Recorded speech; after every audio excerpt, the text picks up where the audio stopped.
तो चलिए बात करते हैं chapter number 6 work, energy and power. इन तीनों टर्म्स को यानी कि वर्क, एनर्जी और पावर को आप डे टू डे लाइफ में बहुत बार यूज करते हो। ठीक है, स्टार्ट करते हैं वर्क से। वर्क का मतलब होता है काम करना। आप दिन भर में बहुत से काम गिनवाते हो, जैसे बोलते हो कि मम्मी मैंने ये काम किया, सुबह से मैंने झाड़ू पोछा कर दिया है, मैंने बर्तन साफ कर दिए और कितना करूँ मैं। ठीक है, कोई बोलता है कि हाँ मार्केट में जाके मैं सामान लेके आया, मतलब दिन भर में आप बहुत से काम करते हो। ठीक है, लेकिन फिजिक्स कहती है कि नहीं भैया, सिर्फ इतना कह देना कि हाँ मैंने घर का झाड़ू पोछा कर दिया, मैंने ये काम कर दिया, सिर्फ इतना कह देना काम नहीं है। अगर आपको काम करना है तो एक पर्टिकुलर हमारी डेफिनेशन को फॉलो करना पड़ेगा। वो क्या डेफिनेशन है, तो चलिए जानते हैं वर्क के बारे में। So hey everyone, my name is Akshit and you are watching ASP, a movement with science.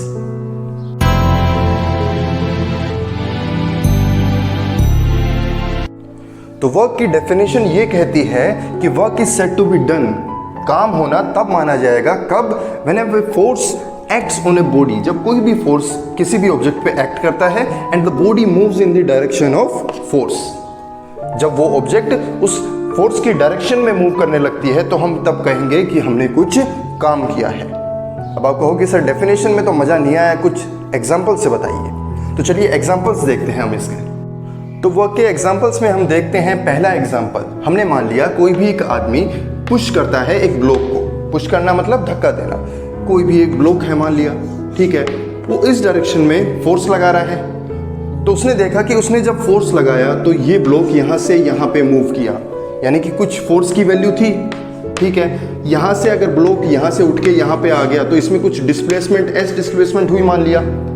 ठीक है, तो किसी फोर्स के साथ उस डायरेक्शन में कोई डिस्प्लेसमेंट हुई है तो हम कहते हैं कि उसने काम किया है, work is done.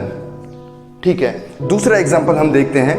Day to day life में हमने देखा होगा जो ट्रेन का इंजन है, ठीक है, वो पूरी ट्रेन को खींच रहा है। मान लिया इस डायरेक्शन में इंजन है तो इस डायरेक्शन में खींच रहा है। तो उसने कुछ फोर्स लगाया और इस पूरी ट्रेन में कुछ मूवमेंट हुई, एस डिस्प्लेसमेंट हुई, तो हम क्या कहते हैं, इंजन ने कुछ काम किया है, यानी कि उसने कुछ फोर्स लगाया और उसके साथ उसमें कुछ डिस्प्लेसमेंट हुई, तो हम कहते हैं the work is done.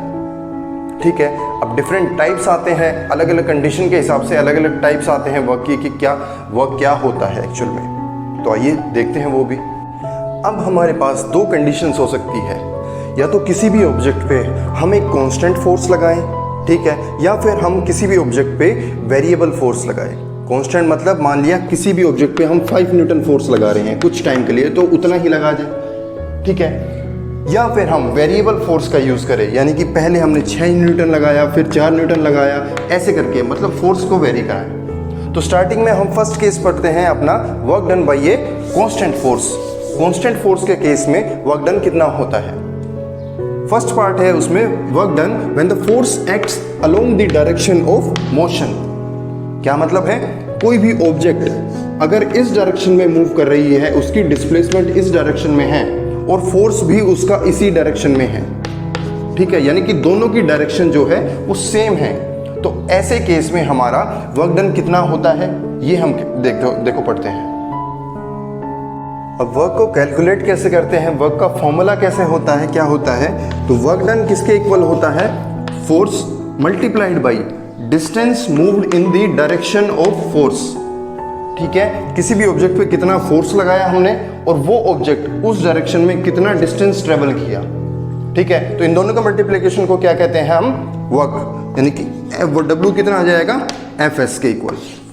F क्या है, फोर्स, और S क्या है, distance in the direction of force.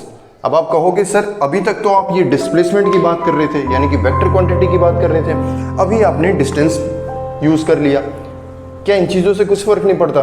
देखो मैंने डिस्टेंस का यूज़ किया है, लेकिन आगे मैंने स्पेसिफाई भी किया है distance moved in the direction of force, यानी कि मैंने डिस्टेंस तो बताया लेकिन उसके साथ डायरेक्शन भी बता दी, और इन दोनों का कॉम्बिनेशन क्या होता है, डिस्प्लेसमेंट ही होता है। डिस्टेंस विद डायरेक्शन क्या होता है, डिस्प्लेसमेंट।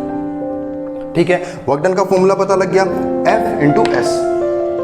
अब ये बात हमेशा जरूरी तो नहीं है कि जिस डायरेक्शन में मोशन हो उसी डायरेक्शन में हमारा फोर्स लगे।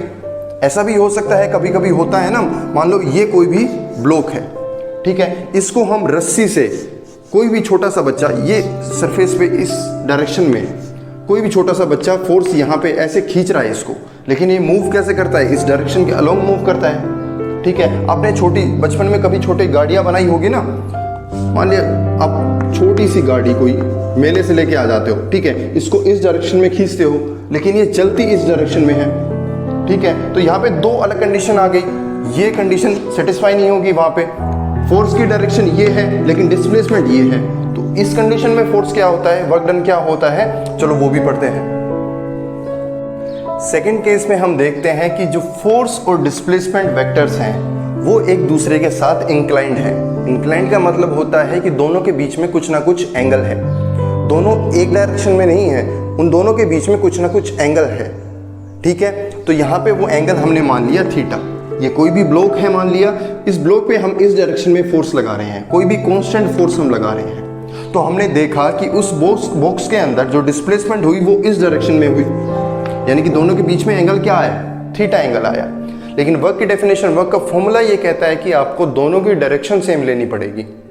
अब दो कंडीशन है, दो चांसेस, मतलब दो केसेस है हमारे पास, या तो हम जो डिस्प्लेसमेंट है उसको फोर्स की डायरेक्शन में ले सकते हैं, या फोर्स को डिस्प्लेसमेंट की डायरेक्शन में ले सकते हैं, दोनों को बनाने के लिए। तो हमने मान लिया कि जो फोर्स है वो एंगल थीटा बना रहा है, तो उसके दो कंपोनेंट्स हमने वेक्टर में पढ़े हैं, क्या, जो एक तो एंगल के साथ वाला और एक होता है उसके परपेंडिकुलर वाला।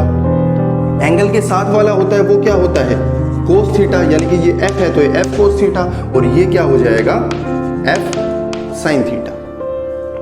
ठीक है, अब आप देखते हो डिस्प्लेसमेंट इस डायरेक्शन में है, तो फोर्स का कौन सा कंपोनेंट इसकी डायरेक्शन में है, डिस्प्लेसमेंट की कौन सा है, एफ कोस थीटा। तो हमारे पास अब दो सेम डायरेक्शन के आ गए, फोर्स का ये कंपोनेंट और डिस्प्लेसमेंट दोनों सेम डायरेक्शन आ गई, तो हम अब क्या लिख सकते हैं, जो वर्क डन होता है वो क्या होता है, फोर्स इनटू डिस्प्लेसमेंट, दोनों की डायरेक्शन सेम। तो इस केस में हम क्या लिखेंगे, फोर्स क्या लिखेंगे, एफ कोस थीटा, और डायरेक्शन क्या हो जाएगी, सॉरी डिस्प्लेसमेंट क्या हो जाएगा, एस। तो वर्क डन यहां से क्या आ गया, F S cos theta, S को आगे ले आए। अब ये चीज हमने वेक्टर में पढ़ी है, डॉट प्रोडक्ट आप याद करो, एक क्या होता है, इसको हम कैसे लिख सकते हैं, एफ डॉट एस। एफ और एस का डॉट प्रोडक्ट जब ओपन करेंगे तो क्या आएगा हमारे पास, एफ एस कोस थीटा। ठीक है, तो वर्क का फॉर्मूला क्या आ गया, एफ डॉट एस, यानी कि वर्क क्या होता है, फोर्स और डिस्प्लेसमेंट वेक्टर का डॉट प्रोडक्ट। अब यहां से एक कंक्लूजन और मिलता है हमें, जो डॉट प्रोडक्ट होता है वो स्केलर क्वांटिटी होती है, ये हम जानते हैं। ठीक है, तो हमारे पास क्या एक हिंट मिल गया हमें कि जो वर्क होता है वो वर्क क्या होता है, एक स्केलर क्वांटिटी होती है। वर्क क्या होता है, work is a scalar quantity. आया समझ में। अब अलग अलग सिचुएशंस और कंडीशंस के हिसाब से जो वर्क होता है हमारा, उसका नेचर वेरी करता है। नेचर वेरी करने का मतलब कि वर्क कब कब पॉजिटिव होता है, कब कब नेगेटिव होता है, और कब कब हमारे पास वर्क की वैल्यू 0 भी होती है। तो स्टार्ट करते हैं कि वर्क डन पॉजिटिव कब होता है। डेफिनेशन कहती है, if force acting on a body, जब कोई भी ऑब्जेक्ट पे जब फोर्स एक्ट करता है, उसका कोई भी कंपोनेंट बताया अभी, या तो एफ कोस थीटा या एफ साइन थीटा, उसका कोई भी कंपोनेंट अगर फोर्स की डायरेक्शन में, डिस्प्लेसमेंट की डायरेक्शन में है, तो इस कंडीशन में हमारा जो वर्क होता है वो क्या होता है, पॉजिटिव। फॉर एग्जाम्पल अभी बहुत देर से एग्जाम्पल आपको बता रहा हूँ मैं, मान लो इस ब्लॉक को इस डायरेक्शन में हम पुल करते हैं, यहाँ पे डिस्प्लेसमेंट होती है, तो दो कंपोनेंट होते हैं, ये एफ कोस थीटा, ठीक है, और ये क्या है, एफ साइन थीटा। ठीक है, हमने देखा कि इस डायरेक्शन में फोर्स जब लगाया तो इस डायरेक्शन में ये कंपोनेंट है और यहाँ पे ही इसका डिस्प्लेसमेंट है, तो इस डिस्प्लेसमेंट की डायरेक्शन में इसका एक कंपोनेंट आ गया ना, तो इसको हम कहेंगे कि जो वर्क डन है वो क्या है, एक पॉजिटिव क्वांटिटी है। ठीक है, अब होता है वर्क डन। दूसरा केस क्या आएगा, नेगेटिव कब होता है। अब नेगेटिव वर्क की डेफिनेशन क्या होती है, जब कोई भी फोर्स लगता है उसका कंपोनेंट अपोजिट होता है डायरेक्शन ऑफ डिस्प्लेसमेंट। जब कोई भी फोर्स का कंपोनेंट डिस्प्लेसमेंट की डायरेक्शन के अपोजिट लगता है तो ऐसी कंडीशन में जो वर्क डन होता है हमारा वो क्या होता है, नेगेटिव। एग्जाम्पल से समझते हैं। मान लिया कोई भी कार चलती हुई आ रही है, ठीक है, चलते चलते एक मान लिया ब्रेकर आ गया, ठीक है, तो आप देखते हो किसी भी स्पीड में जो कार ड्राइवर होता है वो ब्रेक लगाता है। अब ऐसा तो होता नहीं है कि ब्रेक लगाते ही वहीं की वहीं गाड़ी रुक जाए, थोड़ी डिस्टेंस तक तो ट्रेवल करती है। तो ब्रेक का काम क्या होता है, उस कार को, उस ऑब्जेक्ट को पीछे की साइड में फोर्स लगाना, तभी तो गाड़ी रुकती है ना। ब्रेक कहाँ पे फोर्स लगाता है, अगर मोशन इस डायरेक्शन में है तो ब्रेक का फोर्स लगाना होता है अपोजिट डायरेक्शन में। लेकिन ब्रेक चाहे इस डायरेक्शन में फोर्स लगा रहा हो, थोड़ी दूर तो कार मूव करती है, एकदम से तो रुकती नहीं है। तो यहाँ से यहाँ तक जब ब्रेक लग रहे होते हैं और कार यहाँ से यहाँ तक मूव कर रही होती है, इस कंडीशन में जो वर्क डन होता है वो क्या होता है, negative. Work done by the brakes is negative, ठीक है, work done by the brakes is negative in this case. आया समझ में? नेचर में और भी बहुत से एग्जांपल्स होते हैं वर्क नेगेटिव और वर्क पॉजिटिव के। फॉर एग्जांपल, मान लिया कोई भी फ्रीली फॉलिंग ऑब्जेक्ट है, कोई भी ये ऑब्जेक्ट है, कोई भी बॉल है, ये ग्रेविटी के हिसाब से फ्री फॉल कर रही है नीचे की तरफ, ठीक है। तो आप क्या समझते हैं इस चीज से कि इस केस में work done by the gravity positive है या नेगेटिव है? ग्रेविटी किस डायरेक्शन में फोर्स लगा रही है इस ऑब्जेक्ट के ऊपर, नीचे की तरफ फोर्स लगा रही है, अपनी तरफ खींच रही है। इस ऑब्जेक्ट की मूवमेंट किस डायरेक्शन में हो रही है, नीचे की तरफ, यानी कि दोनों की डायरेक्शन सेम है। तो इसमें इस केस में क्या हो जाएगा, वर्क डन जो है पॉजिटिव। ऐसे ही जब फ्रिक्शन लगता है, फोर्स ऑफ फ्रिक्शन आप जानते हो कि कोई भी दो सरफेस में, मान लिया इस सरफेस के अलोंग इसकी मूवमेंट हो रही है, तो फोर्स ऑफ फ्रिक्शन हमारे हमेशा कहाँ पे लगता है, मोशन के अगेंस्ट लगता है।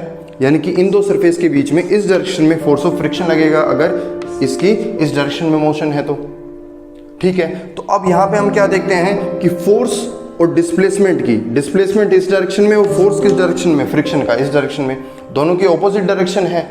ऑपोजिट डायरेक्शन होने का मतलब थीटा का मतलब कितना आ गया यहाँ पे, 180 डिग्री। थीटा कितना आ गया, 180 डिग्री। थीटा क्या होता है, फोर्स और डिस्प्लेसमेंट के बीच का एंगल। डिस्प्लेसमेंट इस डायरेक्शन में, फोर्स इस डायरेक्शन में, तो एंगल कितना आ गया, थीटा 180 डिग्री। तो फॉर्मूला में पुट करेंगे तो cos 180 कितना आ जाएगा, cos थीटा, cos 180 कितना आ गया, -1, ठीक है, माइनस आ गया ना, तो वर्क डन कितना हो जाएगा, नेगेटिव हो जाएगा आपके पास। तो यहाँ से हमें एक और हिंट मिलता है। वो क्या हिंट मिला हमें कि जब जब थीटा की वैल्यू ग्रेटर देन 90 डिग्री होती है तब हमारे पास जो वर्क डन होता है वो क्या होता है, नेगेटिव। आया समझ में? क्या हिंट मिला, जब जब थीटा की वैल्यू ग्रेटर देन 90 डिग्री होती है तो वर्क डन कितना आता है, नेगेटिव। यानी कि जब थीटा ऑब्ट्यूज होता है, ऑब्ट्यूज एंगल होता है, तो work done is negative. Clear? अब तीसरा जो केस आता है हमारे पास वो आता है वर्क डन इज जीरो। हम कब कहेंगे कि जो वर्क डन है वो जीरो है? जो मैंने स्टार्टिंग में आपको एग्जांपल बताया था ना कि फिजिक्स कहती है कि ये तो आपने कुछ काम ही नहीं किया। तो किस कंडीशन में आप वो कह सकते हो कि वर्क डन आपका वो जीरो है? तो इस कंडीशन को समझने के लिए हम फॉर्मूला देखते हैं अपना। वर्क डन को अगर हमें जीरो बताना है तो इन तीनों चीज़ों में से एक चीज़ जीरो होनी चाहिए। स्टार्ट करते हैं हम कोस थीटा से। अगर कोस थीटा को हमें जीरो बताना है तो थीटा को कितना बताना पड़ेगा, 90 डिग्री। यानी कि जो फोर्स और डिस्प्लेसमेंट है उन दोनों के बीच का एंगल 90 डिग्री, दोनों परपेंडिकुलर होने चाहिए एक दूसरे के। यानी कि अगर डिस्प्लेसमेंट इस डायरेक्शन में है तो फोर्स इस डायरेक्शन में लगना चाहिए आपका, ठीक है। फॉर एग्जाम्पल, इसका एग्जाम्पल अगर हम देखें तो एक बहुत ही कॉमन एग्जाम्पल आपने देखा होगा। अगर कोई भी ऑब्जेक्ट सर्कल में मूव करती है, ठीक है, कोई भी ऑब्जेक्ट, अगर हम रस्सी से, मानिए रस्सी है, रस्सी से पत्थर को बांध के ऐसे घुमाते हैं, सर्कुलर मोशन में घुमाते हैं, तो किसी भी पर्टिकुलर पॉइंट पे उसकी डिस्प्लेसमेंट किस डायरेक्शन में मानी जाएगी, परपेंडिकुलर टू द सरफेस, यानी कि टेंजेंट उस पॉइंट पे। जो फोर्स लग रहा है वो किस डायरेक्शन में है, इसके अलोंग। टेंशन, रस्सी में क्या लगता है, टेंशन लगता है। और जब रेडियस के अलोंग सेंटर की तरफ कोई फोर्स लगता है तो हम उसे किस नाम से बुलाते हैं, FC यानी कि सेंट्रीपिटल फोर्स के नाम से। ये आपने पढ़ा होगा पिछले चैप्टर में, सेंट्रीपिटल फोर्स के नाम से। ठीक है, तो अब हम यहाँ पे क्या देखते हैं, डिस्प्लेसमेंट इस डायरेक्शन में है और फोर्स इस डायरेक्शन में है। दोनों के बीच का एंगल क्या है, 90 डिग्री। टेंजेंट हमेशा परपेंडिकुलर होता है रेडियस वेक्टर के, तो 90 डिग्री हो गया। तो इन दोनों के बीच का एंगल 90 डिग्री है, तो इसका मतलब क्या हुआ, कोस थीटा कितना है, कोस 90 यानी कि 0। तो इस केस में work done by the centripetal force, work done by the centripetal force कितना हो जाएगा, 0। यानी कि बहुत ही एक, आप सोच के देखो, हम रस्सी से एक पत्थर को घुमाने लग रहे हैं। At the end of the all calculations we come to know that जो रस्सी है वो पूरे पत्थर को घुमाने में कुछ काम ही नहीं कर रही, उसका कोई काम ही नहीं है। ठीक है, तो वर्क डन कितना हो जाएगा, 0 बाय द सेंट्रीपिटल फोर्स। आया समझ में। दूसरा और कंडीशन हम क्या लिख सकते हैं, पहले तो हमने कोस थीटा को 0 बना दिया, दूसरा हो सकता है हम फोर्स को 0 बना दें या फिर डिस्प्लेसमेंट को 0 बना दें। ऐसे कैसे, मान लिया पहले केस लेते हैं, हम फोर्स को 0 बनाते हैं। कोई भी मान लिया कोई भी कार है, ठीक है, हमने पहले एक पहाड़ पे कार को चढ़ाया, ठीक है, तब तो कुछ काम किया। इस पॉइंट पे आके हमने कार का इंजन ऑफ कर दिया और अब कार ऐसे मूव कर रही है, किसकी हेल्प से, ग्रेविटी की हेल्प से। अब इंजन काम नहीं कर रहा कार का, ग्रेविटी की हेल्प से अपने आप मूव कर रही है। तो हम इस कंडीशन में क्या कहेंगे, इंजन ने, कार के इंजन ने यहां से यहां तक क्या काम किया, कार के इंजन ने यहां से यहां तक क्या काम किया, 0 वर्क किया। क्यों, क्योंकि इंजन ने तो कोई फोर्स लगाया ही नहीं। बेशक कार में डिस्प्लेसमेंट है, लेकिन इंजन ने तो कुछ काम किया ही नहीं, कुछ फोर्स लगाया ही नहीं, तो उसका वर्क डन कितना हो जाएगा, 0। ठीक है, ऐसे ही दूसरा केस एक आ सकता है कि हम डिस्प्लेसमेंट को 0 ले लें। इसका एग्जांपल हम क्या ले सकते हैं, देखो डिस्प्लेसमेंट को 0, कोई भी एक बड़ी सी दीवार है, ठीक है, मान लिया ये एक ब्लैक बोर्ड है, मतलब इसको मान लो मैं पुश कर रहा हूँ, इस पर ऊपर फोर्स लगा रहा हूँ, मैं बहुत देर से इसके ऊपर फोर्स लगा रहा हूँ, लेकिन ये ब्लैक बोर्ड मूव नहीं कर रहा अंदर की साइड, ये दीवार मूव नहीं कर रही अंदर की साइड। यानी कि मैंने कुछ ना कुछ फोर्स लगाया है, ठीक है, लेकिन जो डिस्प्लेसमेंट है वो 0 है। फोर्स लगाया, डिस्प्लेसमेंट 0, तो वर्क डन कितना हो जाएगा हमारे पास, 0। यानी कि हम किसी दीवार पे कई सालों से लगातार फोर्स लगाए जा रहे हैं और वो टूट के नहीं दे रही, तो एंड ऑफ द, मतलब हम ये कहेंगे कि हमने कोई फोर्स, मतलब कोई काम किया ही नहीं है। ठीक है, इसके बहुत से एक्सेप्शंस भी आते हैं, चलो वो देखते हैं। अब जो ये कॉन्सेप्ट है work done is equal to 0 का, ये बहुत बार यूज होता है। देखो कई बार ये आपको ऐसी सिचुएशन में डाल देता है कि हाँ क्या सच में वर्क डन 0 है, काम करने के बाद भी। डे टू डे लाइफ में हम देखते हैं कि हमने तो ये काम किया है, लेकिन फिजिक्स कहती है कि इस फॉर्मूला के हिसाब से आपका वर्क डन कितना है, 0 है। फॉर एग्जाम्पल आपको बोला जाए कि हाँ ये एक बड़ा सा बक्सा है, ये एक बड़ा सा बॉक्स है, ठीक है, इसको उठा के आपको यहाँ से और यहाँ तक लेके जाना है। ठीक है, सर पे उठा के आप यहाँ से यहाँ तक लेके गए, ठीक है, लेकिन आपको ये बोला जाए कि आपने जो काम किया है वो 0 है। आप सोचोगे कि हाँ मैंने इतना बोझ उठा के यहाँ से यहाँ पे रखा है, लेकिन मुझे बोला जा रहा है कि काम किया वो 0 है। वो कैसे, देखो जब हम इसको सर पे उठा के मान लो, ठीक है, यहाँ से और यहाँ तक लेके जाते हैं, तो डिस्प्लेसमेंट किस डायरेक्शन में हुई है, इसकी इस डायरेक्शन में हुई है, लेकिन फोर्स इस सामान पे कहाँ पे लगा रहे हैं, फोर्स हम अपोजिट डायरेक्शन में लगा रहे हैं। भाई फोर्स इस डायरेक्शन में लगाएंगे तभी तो ये यहाँ पे रुका रहेगा ना, ग्रेविटी के इसका कुछ फोर्स है, अपोजिट में हमें कुछ फोर्स लगा के रखना पड़ेगा, यानी कि हम सर पे रख के ले जा रहे हैं इसको। डिस्प्लेसमेंट से इस डायरेक्शन में, फोर्स इस डायरेक्शन में, दोनों का एंगल कितना हो गया, 90 डिग्री। जब एंगल 90 डिग्री हो जाता है तो वर्क डन कितना हो जाता है, 0। तो ऐसे कंडीशन में चाहे हम कितना भी सामान लेके सर पे रख के कहीं पे भी ले जाएं, फिजिक्स की लैंग्वेज ये कहती है कि आपने जो वर्क डन किया है वो कितना है, 0 है। ठीक है, आगे आने वाले लेक्चर्स में हम, अगली वीडियो में हम इसकी वर्क की यूनिट्स एंड मेजरमेंट्स पढ़ेंगे। इसकी यूनिट्स क्या होती है, इसको मेज़र कैसे करते हैं MKS CGS सिस्टम में, इसकी डायमेंशंस क्या होती है। ठीक है, thank you, all the best.